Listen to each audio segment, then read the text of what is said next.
Hi, my name is Mary Claire. I'm the owner of Middletown Maples in Wilmington, North Carolina. And I was going to go do some pruning today, but it looks like it's going to be raining quite a bit. And so I figured I'd get out of the yard before the rain set in. And I'll use this time to go over some of the tools that I use when I do. When people think about pruning, they usually think about only doing it once a year in the fall, which there's nothing wrong with that. I tend to prune several times a year, depending on the plant, depending on the growth. I think summer, which is what it is now, late summer, is a great time to prune.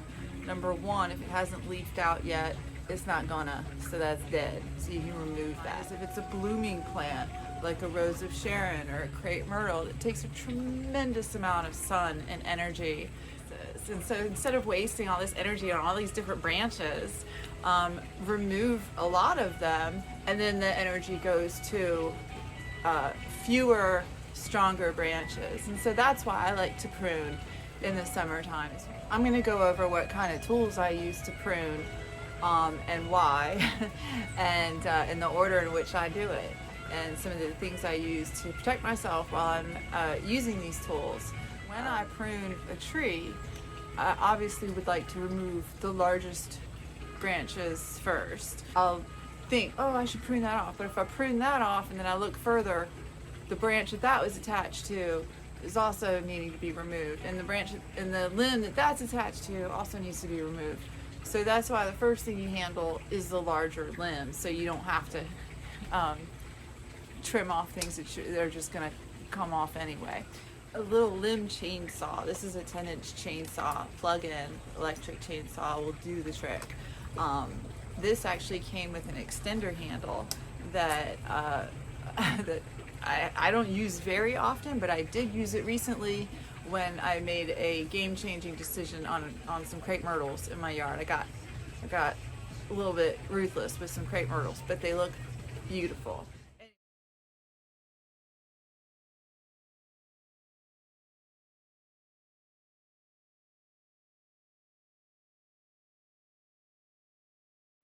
So, nice chainsaw, electric, easy.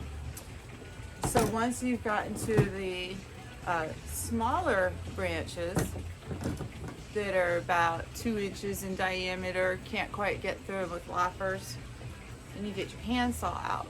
It's got a little curve on it, so you want to kind of slice into it like that. If you're rubbing it like this, that's fine. It's just going to take you a while. But if you learn to saw like this, and you're kind of going around the world on it as you saw, you're gonna go through it faster, and you're gonna have a better cut, healthier cut on your tree.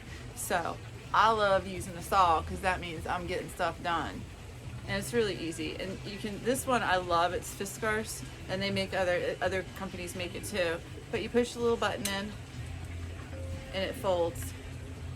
And so little fingers and little curiosities and little hands can't get to your saw and get hurt. So when you want to open it, you push the button again, and listen, it locks. It locks. So when you can saw, it's not gonna go anywhere. It can't go anywhere.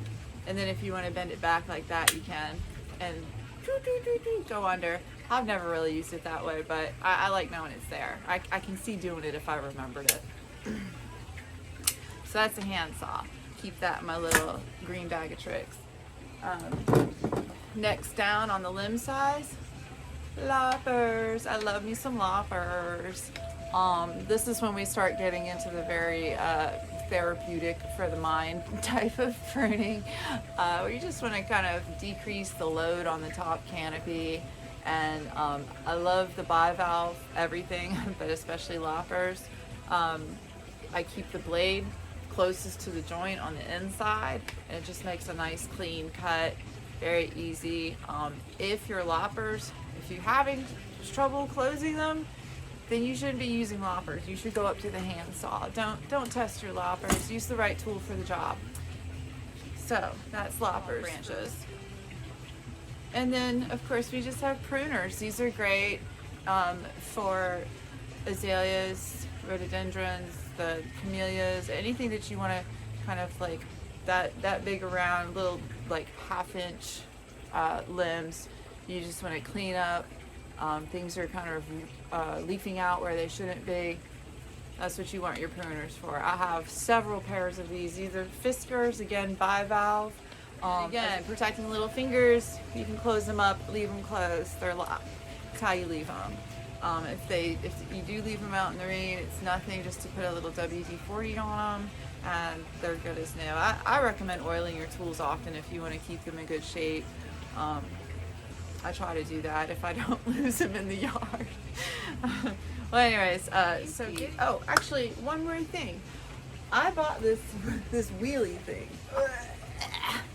a long time ago, and I use it all the time.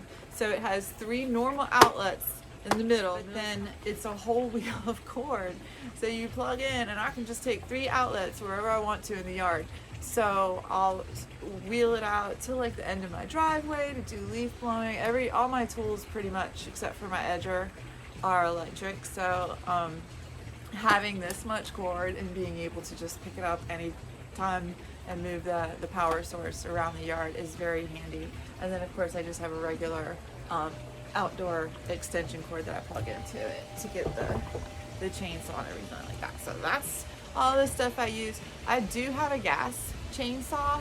That is the hurricane chainsaw. That means trees are coming down. That means I gotta get through the stump. So I don't use those very often. I don't have to get through trunks very often.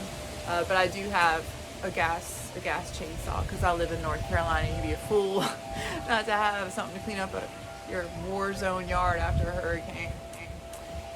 So I'm gonna get into safety. I'll admit I'm not the best of it, but I try to be smart because I've got kids and I don't want to be an idiot and not be around for my kids. So when working in the yard, I'll admit I do. If I'm just doing some light gardening, I wear my flip-flops. But if I'm out there pruning stuff, I wear my sneakers. You wear closed-toed shoes that have grip. I wouldn't recommend any bulky work boots. You want them light too, because you don't want to be weighed down, and you don't want your big bulky boots, your work boots, to get stuck on whatever, a limb, the step to your ladder. Just keep it light, keep it slip-proof, keep your toes covered. When ants move in, they move fast, so you don't want to be doing extensive work with flip-flops on, because your foot will get bitten up.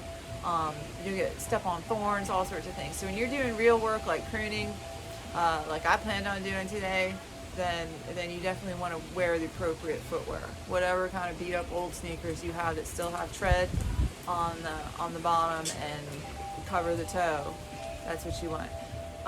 Another thing that you want to have several pairs of work gloves. I just got a couple of these pairs of work gloves for basically when I'm done pruning everything. I gotta drag it all the way back to my burn pile. So I bought a pair of these gloves for me and a pair for my son. They've got the cushion here, so if you are doing something that it won't rub on your fingers, which is really nice. I get blisters if I don't wear gloves, and I don't mind getting blisters. My hands, I don't wear gloves very often, but whatever. I mean, that's what your hands are for.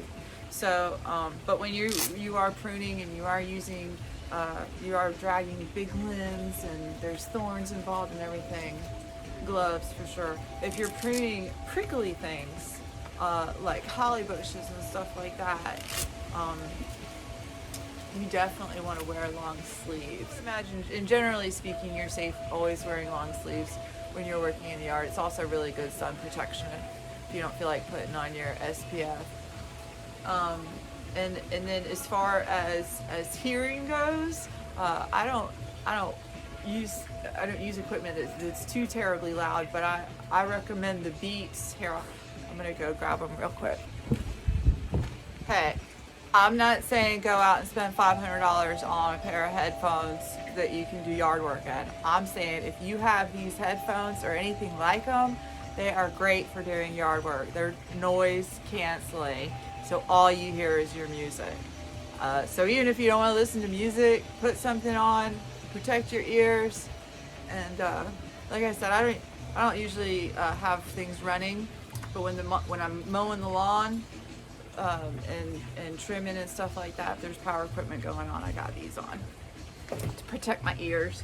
And another thing, obviously, is to protect my eyes. I don't like goggles, but if I'm doing that hurricane chainsawing, or if I'm getting the chainsaw out a lot, I will find some goggles. I normally do wear sunglasses outside just to protect my eyes from the sun, but also for debris, thorns, things fall all the time, and I don't want anything to happen to my eyes. So once I got all those boxes checked, then I'm ready to do some pruning. And as soon as I know for sure what this weather cycle is going to do, I'm looking forward to getting out there. Thanks so much for tuning in.